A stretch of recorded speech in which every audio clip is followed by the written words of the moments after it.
edib. Biz elə proqramımızın gedişatında həm də bu mövzuya çox geniş yer ayırmışıq və irəliləyən dəqiqələrdə də fərqli ekspertlərlə məsələni müzakirə edəcəyik.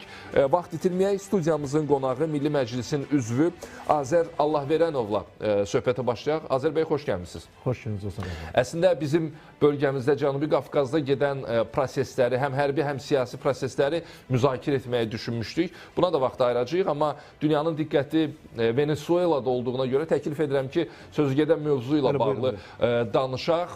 İranın aqibəti hansı ki, o 12 günlük müharibədən söhbət gedir. Venezuelanı da gözləyirmi və Birləşmiş Ştatların hədəfi Venezuelada nədir? Rejim dəyişikliyi yoxsa başqa məqsədlər var?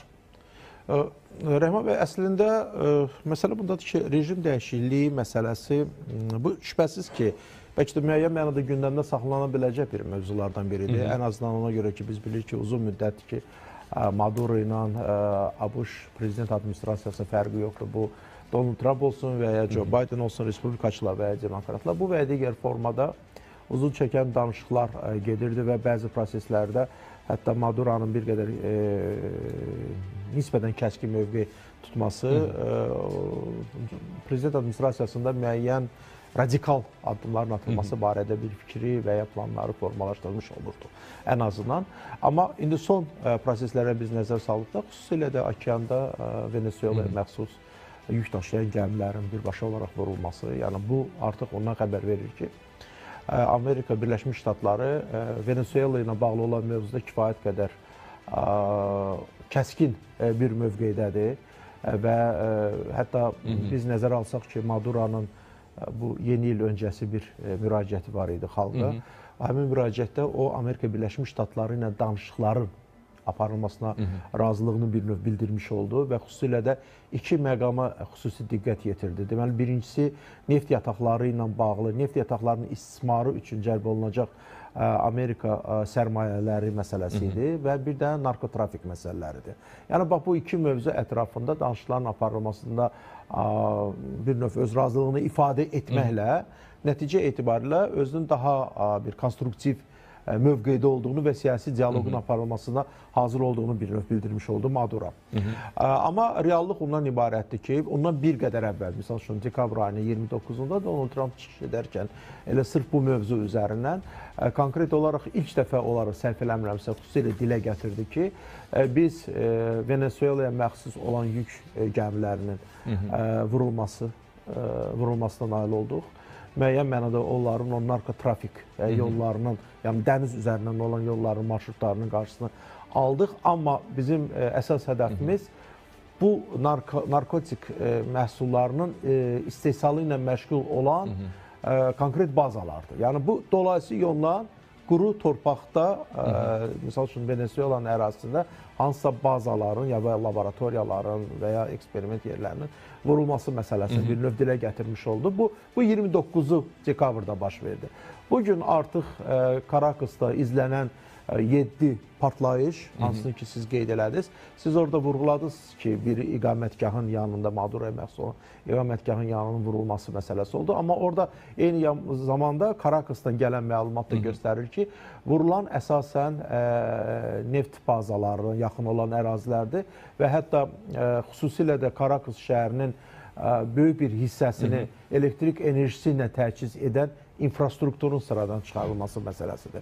Yəni, bu infrastrukturun sıradan çıxarılması və ya hansısa bir strateji əhəmiyyət daşıyan obyektin vurulması, bu o zaman baş verir ki, burada hansısa quru torpaqda quru əməliyyatların aparılmasına dair bir qərar var və hətta Karakasdan daxil olan, yenə də bu qeyri-rəsmi mənbələrdən yer almış məlumatdır ki, Amerika Birləşmiş Ştatlarının hava qüvvələrinə məxsus helikopterlərin və təyyarələrin, ən azından təyyarələr üzərində müvafiq deməli, nişanların olmasına deməyə əsas verir ki, bu məhz Amerika Birləşmiş Ştatlarında məxsus olan təyyarələr və helikopterlərdir və hətta desantın düşürülməsi ilə də bağlı bir fikir də yer almışdı. Amma bu qeyri-rəsmi mənbələrdir. İndi istənilən halda, əgər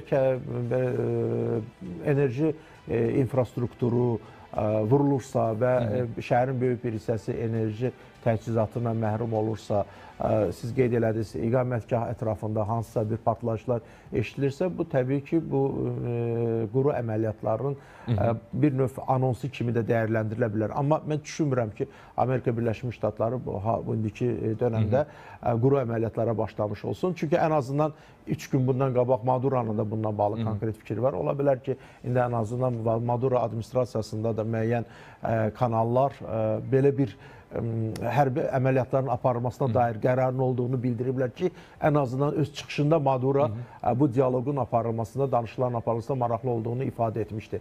İstənilən halda gedən proseslər onu deməyə əsas verir ki, Amerika Birləşmiş Ştatları mövqeyindən çəkiləsi deyil, ən azından əgər bu səviyyə qədər və bu müstəviyə qədər hərbi əməliyyatların aparılması ilə bağlı bir qərar veribsə ki, yəni ən azından biz quru əməliyyatlardan danışmırıq. Yəni elə zərbələrin özü də bu çox məsələlərdən xəbər. Məsəl üçün, okeanda üzən yük gəmiləri üzərinə zərbələrin vurulması, hərçənd ki, həmin yük gəmiləri də elə Venezuelanın ərazisi kimi də dəyərləndirilir beynəlxalq hüquqa görə.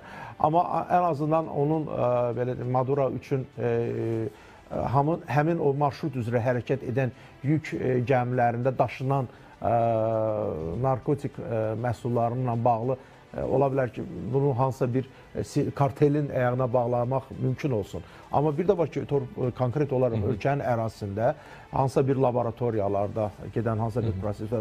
Bu laboratoriyalar və ya bazalar vurulursa, bu artıq ondan xəbər verilir ki, burada bu daha ciddi ittiham kimi bu səsləndirilir. Çünki bazanın vurulması və konkret olaraq laboratoriyaların sıradan çıxılması məhz buna deməyə əsas verir. Biraz əvvəl Venezuela Xarici İşlər Nazirliyinin bəyanatı yayılıb. Deyir, ABŞ tərəfindən Karakasda həm mülki, eyni zamanda hərbi obyektlərə hücumlar həyata keçirilib. Bildirilib ki, Venezuela silahlı qüvvələri ölkənin suverenliyini qorumaq üçün tam hazırlıq vəziyyətindədir. Venezuela Xarici İşlər Nazirliyi ABŞ-nin bu hücumları ölkənin strateji resurslarını ələ keçirmək məqsədi ilə həyata keçirdiyini bildirib. Burada Maduro ona da hallanmır. Onda belə başa düşülür ki, hədəf Maduro yox, strateji resurslardır. Təbii. Çünki Donald Trump öz çıxışında qeyd elədi, konkret olaraq. Dedi, yük gəmilərində daşınan məhsulların istehsalı ilə məşğul olan obyektlərin və bazaların vurulması. Yəni, konkret olaraq hədəf məhz həmin obyektlər nəzərdə tutulur. Yəni, harada ki, həmən bax bu istehsal prosesi baş verir. Yəni, narkotik məhsulların istehsalıyla məşğul olan sindikat qruplara məxsus olan bazaların vurulmasından söhbət gedir. Yəni, misal üçün, yenə də qeyd edirəm, fərz eləyək, əgər Madurodsa, ən azından bu əməliyyatı daha da geniş miqyaslı və daha hədəfli şəkildə aparmaq mümkün idi. Amma qeyd olunduğu kimi, yəni hamı çox gözəl başa düşür ki, Maduro əgər bugün danışıqlar aparmağa hazır tərəf kimi özünü bir növ nümayiş etdirirsə, yəni bu konkret olaraq bu konstitusiya mövqedə olduğunu göstərirsə, niyə də bundan bu danışıqlar aparılmasın? Amma görünən odur ki, bu plan, bu qərar, belə deyək, bu əməliyyatların yerinə getirilməsinə dair qərar çoxdan verilibdir və artıq sadəcə olaraq bu günə təsadüf elədi.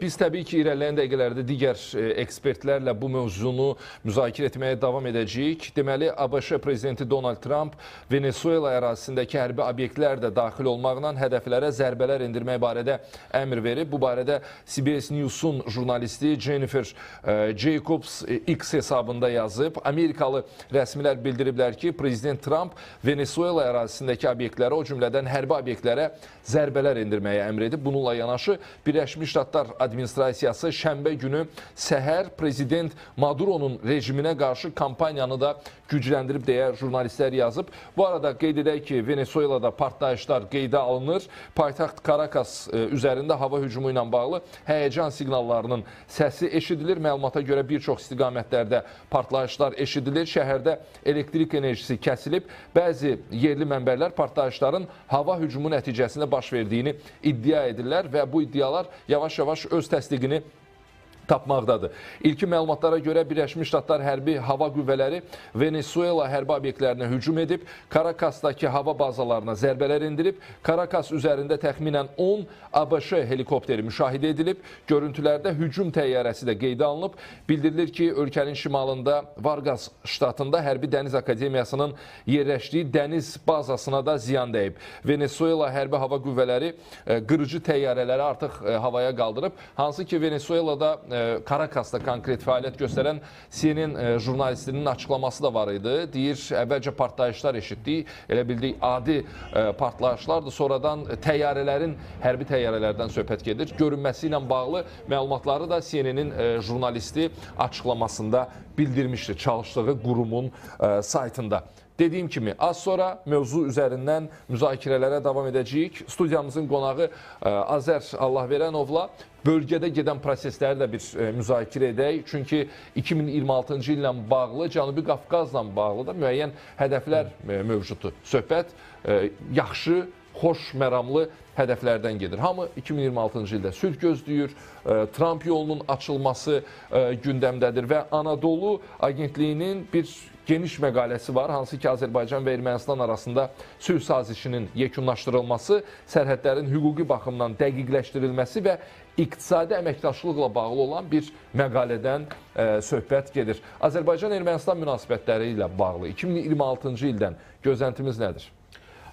Baxın, Rəhman bəy, 2026-cı ildə əsas gözləntilərimiz təbii ki 2025-ci ildə qazanılan nailiyyətlərlə şərtlənibdir. Çünki 2025-ci il ən azından Ermənistan-Azərbaycan münasibətlərinin normallaşdırılması baxımından olduqca əlamətlər bir il oldu və kifayət qədər də pozitiv oldu.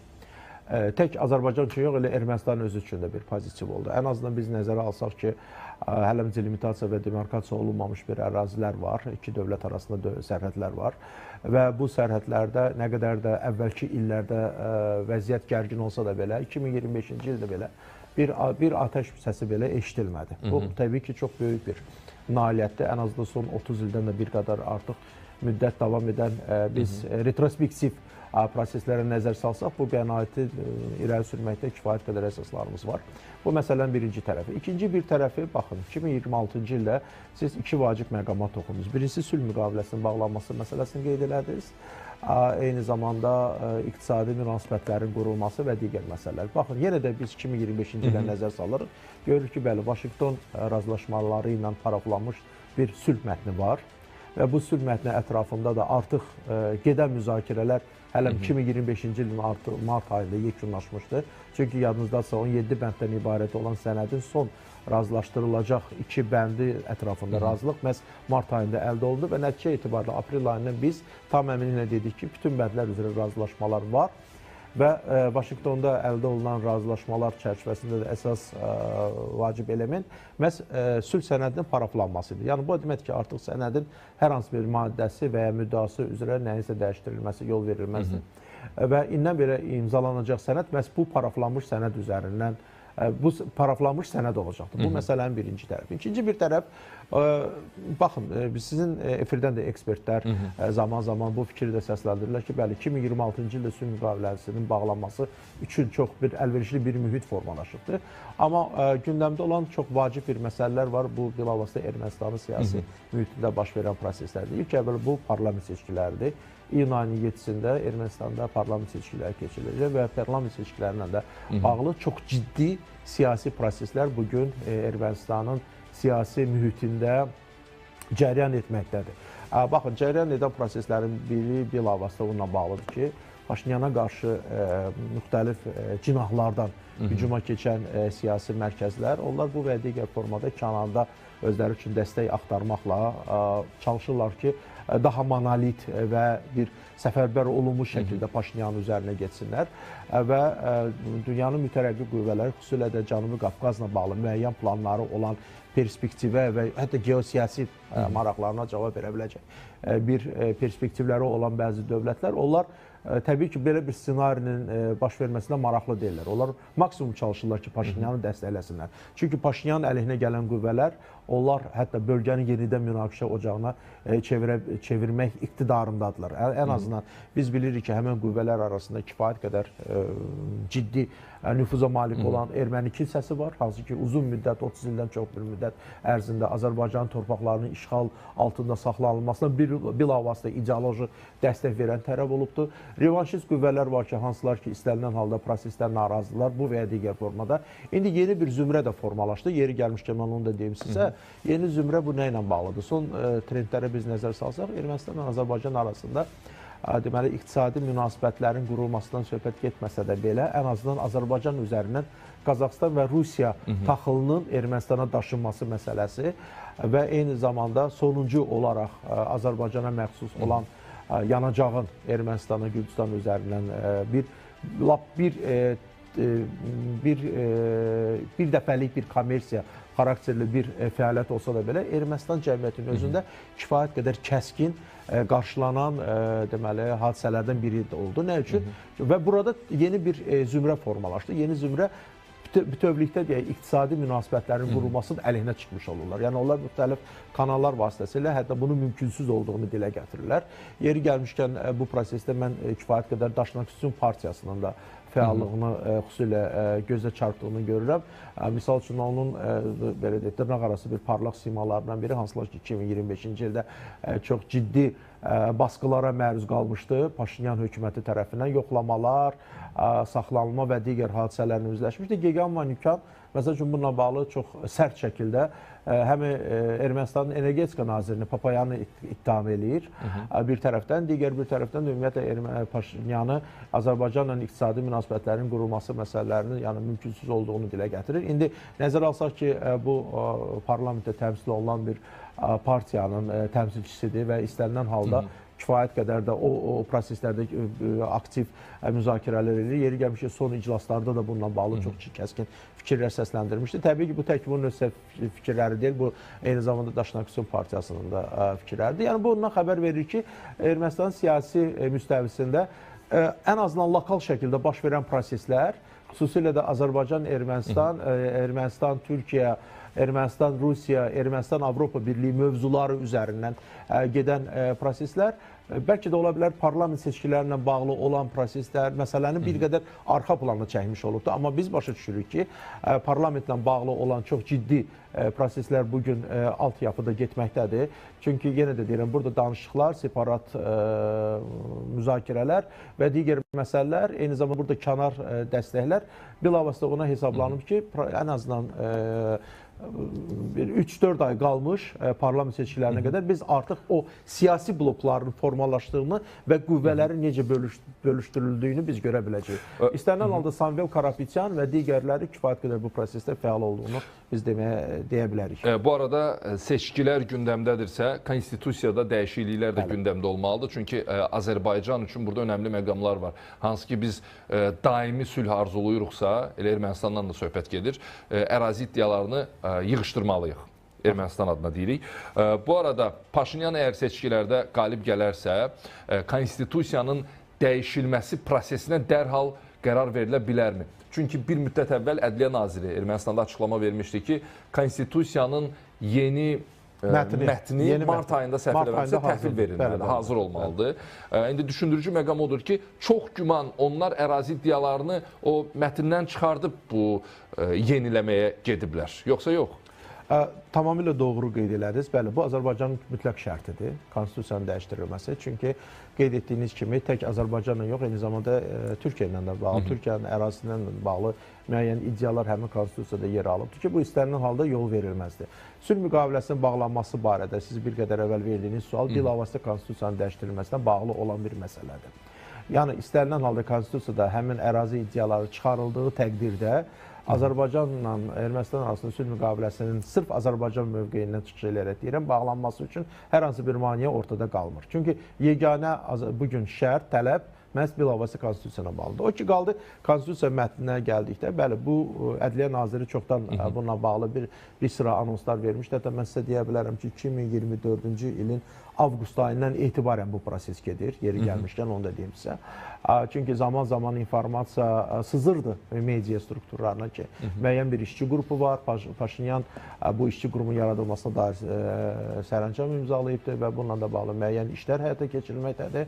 Ən azından indi sonuncu məlumat kifayət qədər pozitivdir ki, mart ayına bu mətn hazır ola bilər. İndi burada iki tərəfli iki tirəlik əmələ gəlir. Birincisi, mətn hazır olunursa bu ictimaiyyətə veriləcək yoxsa verilməyəcək? Məsələ bundadır. Çünki bəlli məsələdir ki, mətndə ərazi iddiaları məsələləri olmamalıdır. Bizim üçün önəmli olan bu komponentdir. Paşinyan üçün olan önəmli digər komponentlərdir. Çünki bu Paşinyan dönəmində tərtib olunacaq, hazırlanacaq və qəbul ediləcək konstitusiya bu Paşinyan konstitusiyasıdır. Halbuki əvvəlki konstitusiya bildiyiniz kimi daha çox Serj Sarkisyan adı ilə bağlanırdı və Paşinyan bunu qəti surətdə qəbul eləmirdi ki, əvvəlki prezidentlərin bu və digər formada iradəsinə uyğun olaraq tərtib edilmiş konstitusiya və bütövlükdə Ermənistanın inkişafının qarşısına almış olur. Bu çox ciddi bir bəyanatdır. Yəni, nəticə etibarilə Paşinyan demək istəyir ki, yəni burada mövzu Azərbaycan tələbi və ya ərazi iddiaları məsələdir. Daha geniş baxmaq lazımdır məsələyə. Ermənistana yeni konstitusiya lazımdır. Bu yeni Ermənistanın yeni konstitusiyası olmalıdır. Yəni, hədəfləri belə müəyyənləşdirir. Sırf bax, bu kontekst, bu belə deyil, bu narrativ üzərində tərtib olunacaq mətn mart ayında hazırlanıb ictimaiyyətin müzakirəsinə verilərsə, bu Paşinyan üçün bir qədər təhlükəli ola bilər. Və düzünü desəm, məndə bir o qədər də inam yoxdur ki, bunu seçkilərə qədər etmiş olsunlar. Nəyə görə? Çünki məhz ərazi iddiaları və digər məsələləri qabardacaq anti-Paşinyan qüvvələr, onlar müəyyən mənada elektoratın üzərinə gedə bilərlər ki, Paşinyan Azərbaycanın və Türkiyənin diktəsi altında konstitusiyanı dəyişdirir. Amma ən azından bir anons verilə bilər ki, bu konstitusiya hazır olacaq və s. və ilə. Yəni, bu mətnin bölüşdürülməsi və ya belə deyək də, müzakirə olunmasını çox elə də ümid bəsləmirəm. Amma istənilən halda, əgər Paşinyan özündə o güc tapıb, konstitusiya mövzusu üzərindən torpaq iddiaları məsələsini arxa plana atıb, digər mövzuları qabartmış olarsa və bunu dəstəkləyəcək qüvvələr kifayət qədər olarsa, mən düşünürəm ki, artıq seçkilərdə Paşinyan üçün hər hansı bir təhlükəli məqamlar olmayacaqdır. Amma əks halda qeyd etdiyim yer gəlmişdir, Paşinyan barədə biz danışanda biz daha çox Paşinyan demir, Paşinyan və Ko deyək. Ona görə ki, Paşinyan ətrafında kifayət qədər güclər var, kənardan ona dəstək göstərən qüvvələr var ki, onlar bugün Paşinyanın hakimiyyətdə qalmasında çox maraqlıdırlar. Yəni, Paşinyan müxtəlif həmin belə deyək də, siyasi qütblər arasında manyovrlar etməklə nəticə etibarilə öz mövqeyini faktiki olaraq gücləndirə bilir. Azər bəy, vaxtımız çox azdır, amma bu sualı ünvanlamaq istəyirəm, sizdən cavab eşitmək maraqlıdır. Bəs Zəngəzur dəhlizinin, Tramp marşrutunun açılması ilə bağlı hansı proqnozlar vermək olar? Mən nəyi vurğulamaq istəyirəm? Çünki 2026-cı ildə Zəngəzur dəhlizinin Ermənistana aid olan hissəsində infrastruktur işlərinə başlanılmalıdır. Amma maraqlıdır, bu seçkilərdən sonra olacaq yoxsa əvvəl? Mənə elə gəlir ki, bu seçkilərdən sonra olacaqdır. Baxın, hazırlıq işləri artıq gedir. Yəni, konkret olaraq, nəzərə alsaq ki, Amerika Birləşmiş Ştatlarının xüsusi nümayəndə heyəti gəldi, koordinatları çıxartdı, marşrutlarını dəqiqləşdirmə üzərindən işləri həyata keçirməkdədir. Amerika Birləşmiş Ştatlarının prezidenti 145 milyon həcmində məbləğin hazırlıq işlərinə ayrılması ilə bağlı sərəncam veribdir. Artıq bu istiqamətdə proseslər gedir. Ermənistanın özündən belə bir informasiyanı biz yeni il bayramı öncəsi eşitdik. Xüsusilə də Ermənistan tərəfi qeyd elədi ki, 2026-cı ilin birinci yarısında hazırlıq işləri tamamlanır. 2026-cı ilin ikinci yarısında artıq Zəngəzur yolunun çəkilməsi ilə bağlı, TRIP layihəsinin çəkilməsi ilə bağlı işlərə start verilir. Yəni, hazırlıq işləri istənilən halda həmin o parlament seçkilərinə qədər yekunlaşmalıdır. Bunu artıq Ermənistan tərəfi açıq-aşkar bildiribdir ki, biz bu plan üzrə işləyirik və yeri gəlmişkən onu da deyim ki, sizə cənab prezident İlham Əliyev çıxışlarında xüsusilə qeyd elədi. 2028-ci ilədək Zəngəzur dəhlizinin açılması məsələsi xüsusilə vurğuladı. Artıq o deməkdir ki, konkret ortada bir çox ciddi bir siyasi bir iradə var və Amerika Birləşmiş Ştatları da bu mövzu üzərindən kifayət qədər öz təzyiqlərini artırmaqdadır. Düzdür, bunun əleyhinə çıxan müəyyən qüvvələr də var, amma mən düşünürəm ki, burada müəyyən bir danışıqlar predmeti var və ən azından müəyyən hətta razılaşmalar da var. Hətta bağlı qapılar arxasında razılaşma var. Dəmir yolunun istifadə olunması, istismara verilməsi, yeni dəmir yollarının çəkilməsi, onun Rusiyanın dəmir yollarına verilməsi məsələsi, misal üçün İcvan, Dilcan dəmir yolunun inşası. Hansı ki, tək İcvan yox, elə Qazax ərazisindən İcvana qədər olan ərazi də kifayət qədər böyük bir vəsait tələb edən bir layihədir və düşünürəm ki, bax bu məsələlərdə müəyyən separat danışıqlar və kompromis variantların müəyyən olunması üçün kifayət qədər ciddi potensial var ki, ən azından Paşinyan və Paşinyanı dəstəkləyən siyasi qüvvələr məhz bu potensialı dəyərləndirərək 2026-cı ildə sülhə xidmət eləyə biləcək bir şəraitin yaradılması üçün əllərinə gələni edəcəklər.